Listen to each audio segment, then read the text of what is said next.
নমস্কার, আমি উজ্জ্বল মণ্ডল।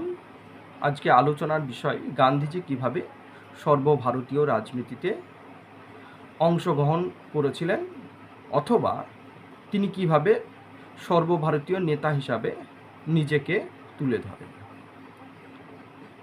এই প্রশ্নটি আলোচনা করতে গেলে আমরা দেখতে পাই 1915 সালে গান্ধীজি দক্ষিণ আফ্রিকা থেকে ভারতবর্ষে ফিরে এসেছিলেন 9ই জানুয়ারি।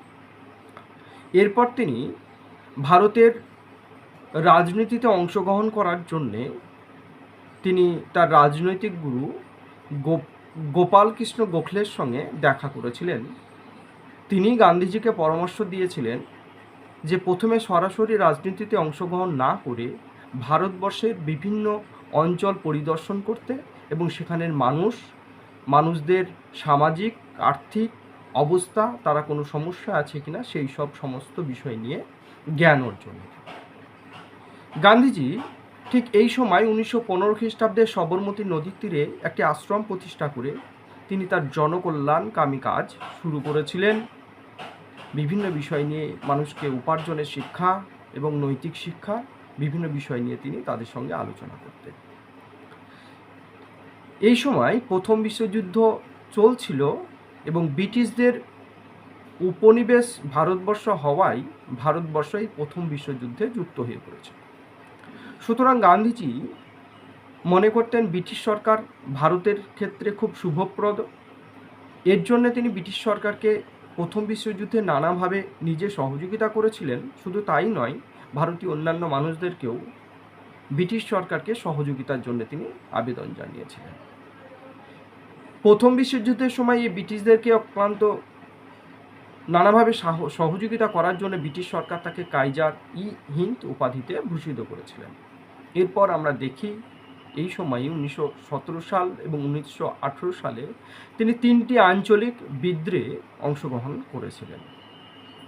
এই 3টি আঞ্চলিক বিদ্রোহ কি? তো প্রথম বিদ্রোহটি হলো বিহারের চম্পারণের কৃষক বিদ্রোহ। এই বিহারের চম্পারণের কৃষক বিদ্রোহ কেন সংগঠিত হয়েছিল? এতদিন পর্যন্ত বিহারে 3 কাঠিয়া ব্যবস্থা প্রচলিত ছিল।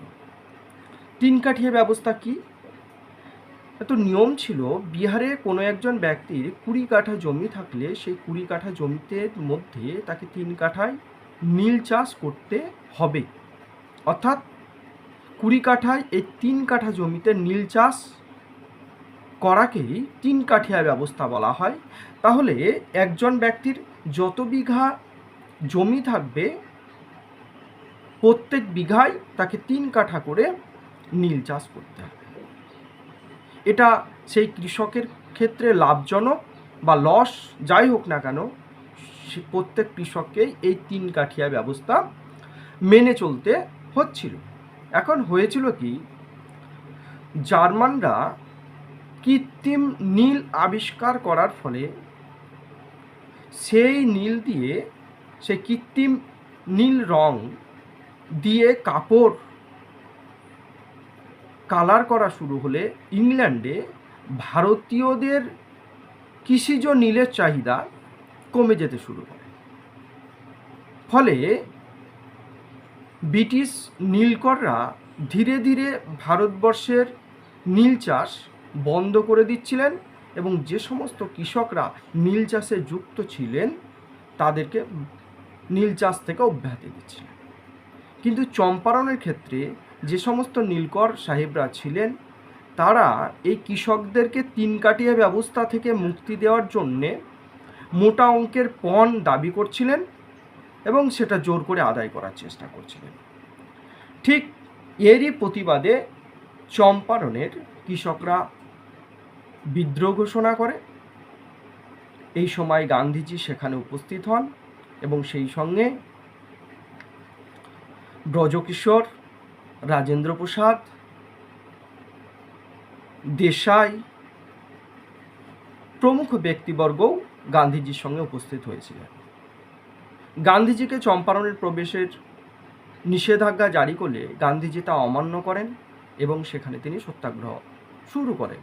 অবশেষে গান্ধীকে বন্দি করা হয়, বন্দি করে জেলে পাঠানো হয়েছিল এবং সেখান থেকে তিনি বিচারে মুক্তি পান এরপর ব্রিটিশ সরকার এই নিয়ে একটি তদন্ত কমিশন বসায় এবং চম্পারণ কৃষি বিল বলে একটি বিল পাস হয়, যে বিলের মাধ্যমে এই 3 কাঠিয়া ব্যবস্থাকে পুরোপুরি বিলোপ করা হয় এবং এই চম্পারণ সত্যাগ্রহ সফল হয়। প্রতিটি কৃষক এই নীল চাষ থেকে মুক্তি পায়। এটাই ছিল গান্ধীজির রাজনৈতিক জীবনের প্রথম সাফল্য। তো তাই রমেশচন্দ্র মজুমদার মনে করেন বিহারের চম্পারণ সত্যাগ্রহ গান্ধীজির জাতীয় রাজনীতিতে প্রথম উত্থানের প্রথম পদক্ষেপ বলেই তিনি মনে করেন। আবার জুডিথ ব্রাউন মনে করেন বিহারের চম্পারণ সত্যাগ্রহে গান্ধীজির অংশগ্রহণ তাকে কৃষক শ্রেণীর খুব কাছে নিয়ে এসেছিল। তাহলে তিনি এই চম্পারণ সত্যাগ্রহে সফল হলেন। এর পরবর্তীকালে আমরা দেখি 1918 সালে তিনি আরেকটি আন্দোলনে যুক্ত হন বা জড়িয়ে পড়েন বা সেখানে যান। সেই আন্দোলনটি হলো দীর্ঘদিন ধরে গুজরাটের আহমেদাবাদে যে সমস্ত সুতি মিল বা সুতি কাপড়ের মিলগুলি ছিল, সেই সব মিলের মালিকদের কাছে শ্রমিকরা দীর্ঘদিন ধরে বেতন বাড়ানোর জন্য আবেদন নিবেদন করে আসছিলেন, কিন্তু মালিক শ্রেণী সেই দাবিকে গুরুত্ব না দিয়েই তাদের বেতন একই রেখেছিলেন।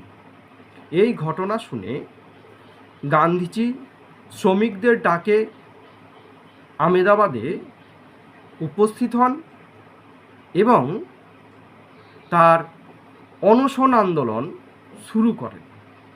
ফলে আহমেদাবাদের সমস্ত শ্রমিকরা একত্রিত হয়ে গান্ধীজির সঙ্গে আন্দোলনে সামিল হয়। মাত্র 4 দিনের মাথায় মালিক শ্রেণী কৃষকদের 35% শ্রমিকদের 35% বেতন বৃদ্ধি করে। ফলে এই আহমেদাবাদ এও তিনি সফল হয়েছিলেন এবং এখানে গান্ধীজির প্রথম অনশনকে কেন্দ্র করে প্রথম সত্যাগ্রহ শুরু করেছিলেন, অনশন, এবং এই অনশনকে তিনি প্রথম রাজনৈতিক হাতিয়ার হিসাবে এখানে ব্যবহার করেছিলেন। তাছাড়াও এই আহমেদাবাদে তিনি যেমন একদিকে শ্রমিক শ্রেণীর কাছাকাছি আসতে পেরেছিলেন, অপরদিকে মালিক শ্রেণীরও তিনি প্রভূত সহানুভূতি অর্জন করেছিলেন। এই দুটি আন্দোলনের পাশাপাশি আমরা দেখি আবার 1918 সালে গুজরাটের খেরা বা খৈরা জেলায় তিনি অপর একটি কৃষক আন্দোলনের সঙ্গে যুক্ত হয়েছিলেন। কি হয়েছিল? 1918 সালে বা তার আগেও ঠিকঠাকভাবে বৃষ্টি না হওয়ায় এবং ফসল না হয় অজন্মা শুরু হয়েছিল, কিন্তু ব্রিটিশ সরকার সেই সব চাষিদের উপর জোর করেই রাজস্ব আদায় করছিলেন। শুধু তাই নয়, একটি অতিরিক্ত করও তাদের উপর আদায় করার চেষ্টা করেন। এই অবস্থায় গান্ধীজি এই গুজরাটের খেরা জেলার কৃষকদের পাশে তিনি উপস্থিত হন। তিনি সর্দার বল্লভভাই প্যাটেলকে নিয়ে সেখানে তিনি উপস্থিত হন এবং আন্দোলন শুরু করেন এবং কৃষকদেরকে বলেন তারা যেন ব্রিটিশ সরকারকে কোনো রকম খাজনা না দেয়। ফলে অবশেষে ব্রিটিশ সরকার গান্ধীজির এই সত্যাগ্রহ আন্দোলনে পিছু হটতে বাধ্য হয়, কৃষকদের খাজনা মুকুব করা হয়।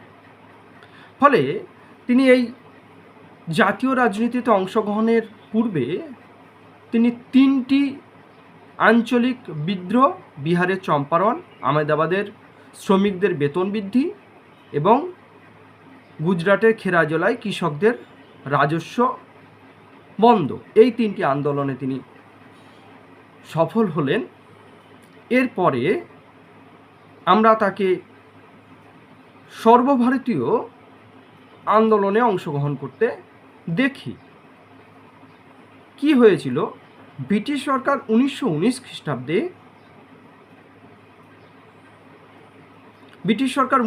খ্রিস্টাব্দে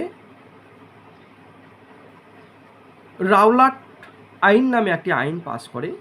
এই আইনটি তৈরি করেছিলেন বিচারপতি সিডনি রাওলাট, তার জন্য এটি রাওলাট আইন নামে পরিচিত। এই আইনে সন্দেহভাজন যে কোনো ভারতীয়কে, অর্থাৎ ব্রিটিশ বিরোধী বলে মনে হলে যে কোনো ভারতীয়কে ব্রিটিশরা বিনা বিচারে গ্রেপ্তার এবং পরে তাকে জেলে বন্দি করতে পারত। এখানে কোনো আপিল করার বা কোনো আইনি ব্যবস্থা নেওয়ার কোনো ব্যবস্থা ছিল না। এই আইনটি পাশ হলে গান্ধীজি এই আইনের তীব্র বিরোধিতা করে এবং বিরোধিতা করে তিনি ব্রিটিশ শাসনকে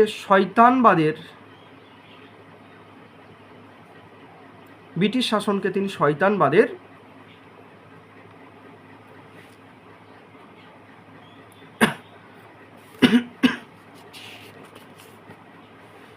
শাসন বলে উল্লেখ করেন। তো যাই হোক না কেন, আমরা দেখি এই রাওলাট সত্যাগ্রহের প্রতিবাদে গান্ধীজি সর্বভারতীয় আন্দোলনের ডাক দেন, অর্থাৎ সারা ভারতবর্ষের মানুষদেরকে তিনি একত্রিত হওয়ার জন্য আহ্বান জানান এবং তিনি এই সর্বভারতীয় আন্দোলনের ডাক, রাওলাট সত্যাগ্রহের ডাক তিনি দিয়েছিলেন 1919 খ্রিস্টাব্দের 30শে মার্চ। কিন্তু ডেটটি চেঞ্জ করে পরবর্তীকালে তিনি 6ই এপ্রিল ধার্য করেছিলেন।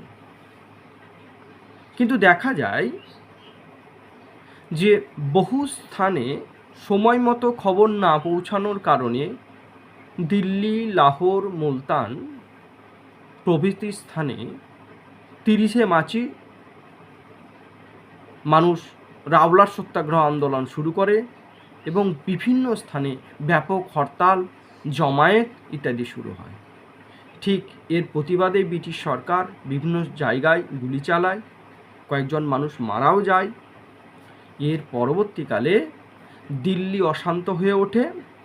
গান্ধীজি 7ই এপ্রিল দিল্লির দিকে রওনা হন, কিন্তু গান্ধীজিকে দিল্লি আসতে বাধা দিলে পরে গান্ধীকে গ্রেপ্তার করা হয় এবং বোম্বাই পাঠানো হয়।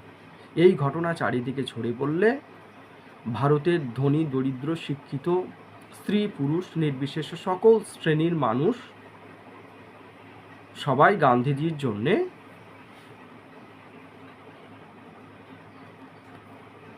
আন্দোলনে সামিল হন এবং গান্ধীজির রাওলাট সত্যাগ্রহের মধ্য দিয়ে সর্বভারতীয় নেতায় পরিণত হন।